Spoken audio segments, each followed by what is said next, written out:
Next on AM 560, The Answer.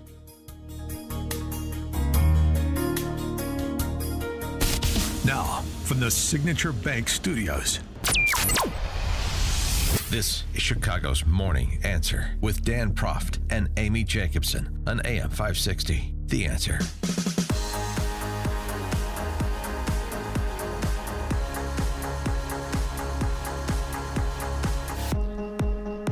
Top of the morning, Dan and Amy.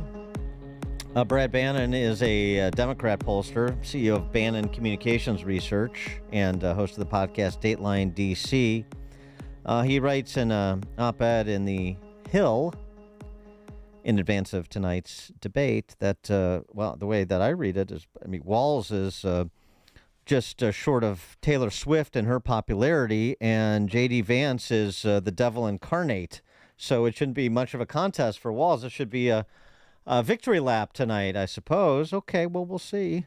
Brad, thanks for joining us. Appreciate it. Thanks for having me on. You write, Walz's popularity offers a clear and compelling contrast to Vance's negatives. 4 out of every 10 voters nationally have a favorable view of the governor versus 3 in 10 who hold unfavorable views. My thimble runneth over. That's not that impressive for somebody that nobody knows, and they'll know a lot more after tonight. Yeah, well, we will know a lot more after tonight. And I think usually in past presidential elections, vice presidential debates haven't really been very important. They really haven't had much impact on the presidential election when all's said and done. But this could be a little bit different. This is probably going to be the last chance that voters have to see representatives of the 2 presidential candidates. There's not likely to be another presidential debate in the last month of the campaign. So it's voters are going to probably pay more attention to this vice presidential debate than they usually do in past elections. Usually the vice presidential debate is sandwiched between 2 presidential debates, and no one really cares what the vice presidential candidates think. But this is different. The race is also between Donald Trump and Kamala Harris, very close. So this could be an opportunity for one of the 2 vice presidential hopefuls to make a difference for their top of the ticket running mate. So, it seems to me that they're both trying to run up the score within their core constituency, and it's sort of a race to see who can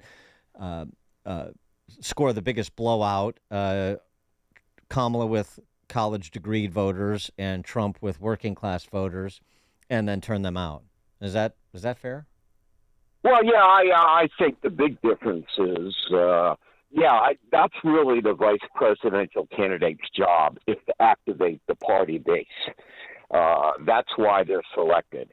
And so you'll see both candidates tonight try to score points with the party base. And as you said, Kamala Harris is doing very well with college-educated voters, and Vance does very well with white voters without a college education. There's also a big difference by gender, and I think you'll see Walt especially try to capitalize on that. Harris nationally is running about 20 points ahead with female voters, and Trump's running about 15 points ahead with male voters. So that's the other key base in this race. Well, you wrote in your article that Walz comes across as a grandfatherly figure with a folksy charm. He wasn't so folksy and charming on the Saturday when he was in the big house at University of Michigan and flipping off a kid who made a comment to him. If J.D. Vance gets under his skin, I think it's game over. And do you think that that's going to happen?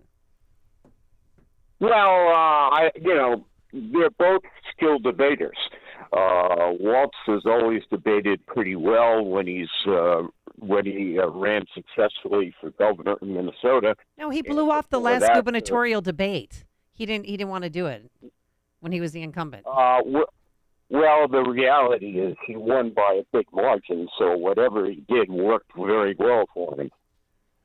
The down ballot races, I wonder what your handle is there. I mean, you talked about the top of the ticket being close. I think that's what everybody perceives to be true.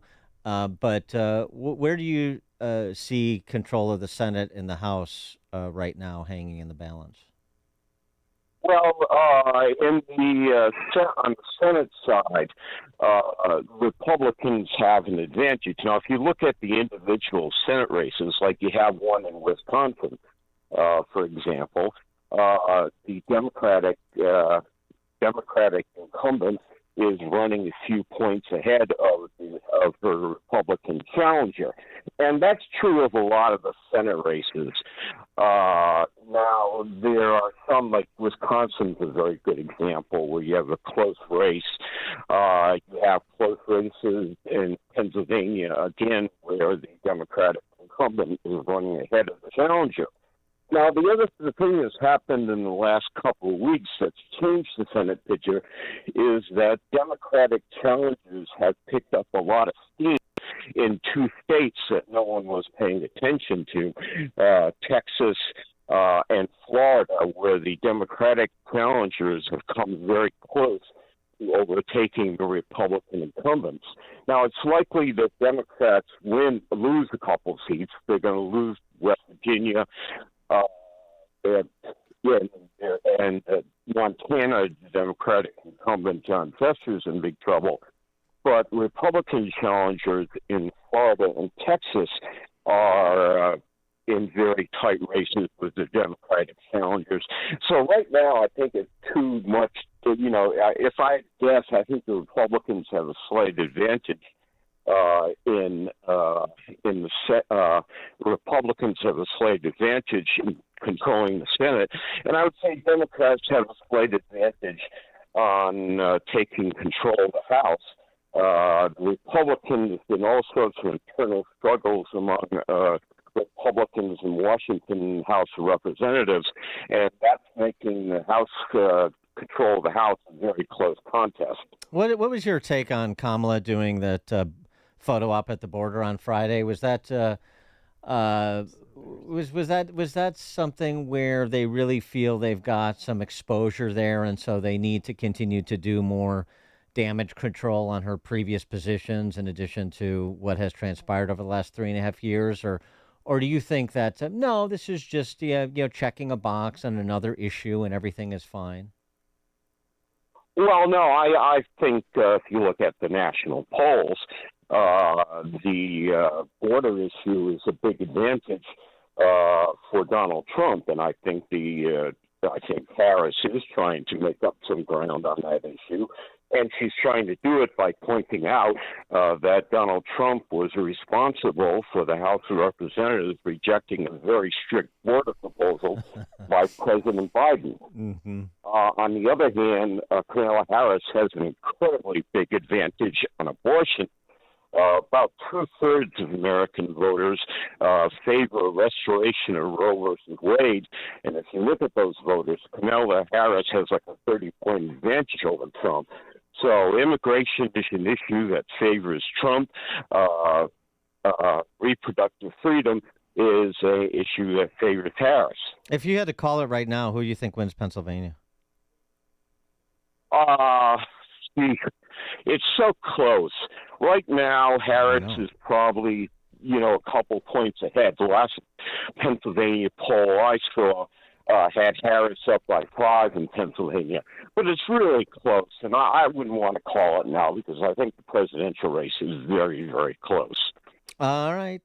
Brad Bannon, Democrat pollster, CEO of Bannon Communications Research and host of the podcast Dateline DC. Brad, thanks for joining us. Appreciate it. Thanks for having me on.